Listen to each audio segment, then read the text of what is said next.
شروع کرتا ہوں اللہ تعالیٰ کے نام سے جو بڑا مہربان نہایت رحم والا ہے۔ ابو بکر رضی اللہ تعالیٰ عنہ بیان کرتے ہیں کہ رسول اللہ صلی اللہ علیہ وآلہ وسلم نے فرمایا، جو شخص کسی گناہ کا ارتکاب کرتا ہے پھر اچھی طرح وضو کرتا ہے اور 2 رکعتیں پڑھتا ہے، پھر نماز پڑھتا ہے اور اللہ تعالیٰ سے مغفرت طلب کرتا ہے تو اللہ اس کے گناہ بخش دیتا ہے۔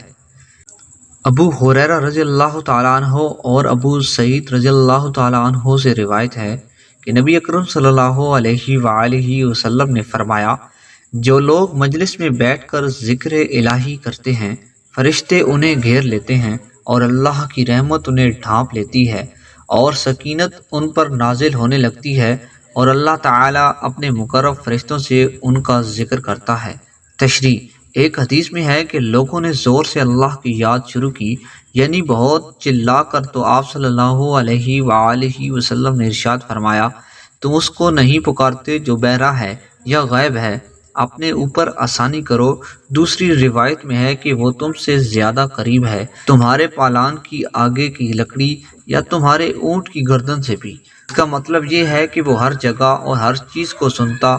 اور دیکھتا ہے، پس چلانے کی ضرورت نہیں، اگرچہ اس کی ذات مقدس عرش معلیٰ پر ہے، مگر اس کا سماع اور بصر ہر جگہ ہے۔